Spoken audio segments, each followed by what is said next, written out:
જસદણ તાલુકાના આટકોટના કૈલાસનગર શાળામાં મતદાર સુધારણા ખાસ કાર્યક્રમ યોજાયો હતો। જસદણ તાલુકાના આટકોટના કૈલાસ વિસ્તારમાં ખાસ એસઆઈઆર કાર્યક્રમ યોજાયો હતો, જેમાં બહોળી સંખ્યામાં મતદારો આવ્યા હતા। કોઈને સુધારા કરવા કેમ નવું નામ નોંધાવવું સહિતની કામગીરી હાથ ધરવામાં આવી હતી, જેમાં બીએલઓ દ્વારા ફોર્મ ભરવાની કામગીરી હાથ ધરવામાં આવી છે।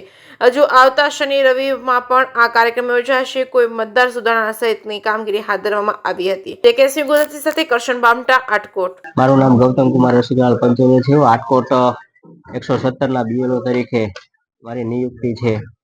હાલ અત્યારે એસઆરઆઈ ની ફૂલ જોરમાં કામગીરી ચાલુ રહી છે। અરજદારો પોતાના આધાર કાર્ડ ને લઈ અને ફોર્મની વિગતો ભરી અને શુદ્ધ એસઆરઆઈ નવી પ્રસિદ્ધ થાય માટેના પૂર્ણ પ્રયત્નો તમામ બીએલઓ કરી રહ્યા છે।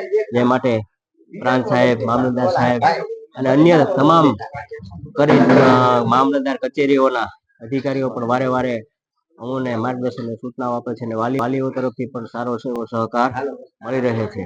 આજથી 2 દિવસ, હજી પણ 2 દિવસ આવતા શનિ રવિ ચાલુ પર રહેવાનો છે।